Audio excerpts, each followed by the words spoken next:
দর্শক, গুরুত্বপূর্ণ একটি রাজনৈতিক খবর হচ্ছে জামাতের আমিরের সঙ্গে পাকিস্তান হাই কমিশনারের সাক্ষাৎ। খুব ঘটা করে একটা বৈঠক, সেই বৈঠকটা জামাত ইসলামীর অফিসে।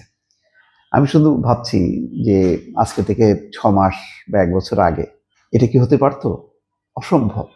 পাকিস্তানের হাই কমিশনার তার দলবল নিয়ে জামাতের সঙ্গে মিটিং করবে তাদের কার্যালয়ে। এটা তো মনে হয় মানে আকাশ ভেঙে পড়তো। এবং 71 টিভি সহ 71 টিভি সময় ওই সময়কার মানে এটা তুলকালাম কাণ্ড করে ফেলতো।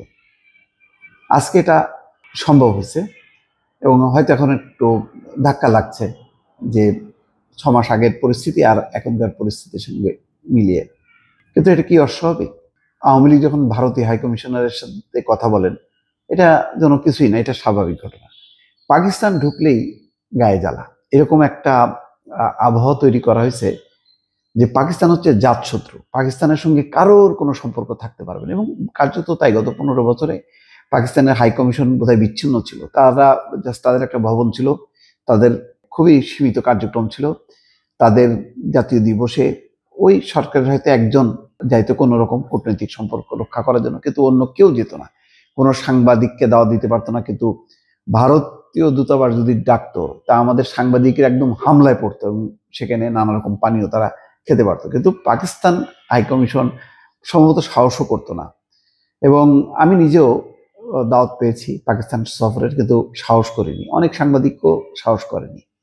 তো যাই হোক, সেই একটা বিষাক্ত একটা সময় পার করে এখন একটা স্বাভাবিক সময় আসছে। কিন্তু স্বাভাবিক না এই কারণে যে এটা যদি সমান তালে হতো, অর্থাৎ ভারত পাকিস্তান তাদের দূতাবাসগুলো ভারত যেমন কার্যক্রমগুলো করে, সবার সাথে মেলামেশা করে, তেমনি পাকিস্তানও যদি করতে পারতো, এটা একটা ভারসাম্য থাকতো এবং ভারসাম্যটা রক্ষা করার দরকার। কিন্তু এটা আওয়ামী লীগের কারণে এবং ভারতের দৃষ্টিভঙ্গির কারণে এটা সম্ভব হয়নি। এখন সম্ভব হচ্ছে।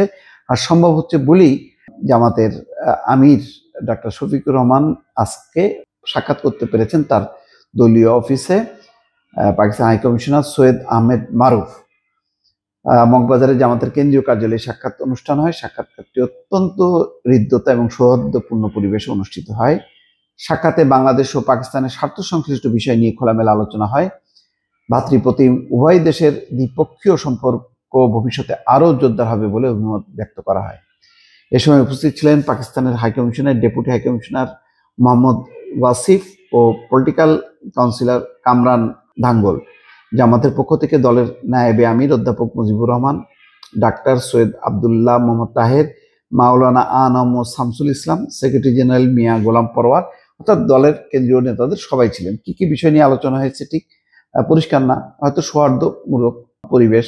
আগামী দিনে জামাত ইসলাম কিভাবে চলতে চায়, কি চায়, তাদের প্রত্যাশা কি, হয়তো সেরকম একটি পরিবেশ, অর্থাৎ একটা রাজনৈতিক সুসম্পর্ক গড়ে তোলার জন্য এটি। এবং পাকিস্তানের হাইকমিশন এখন যথেষ্ট পরিমাণ তৎপর।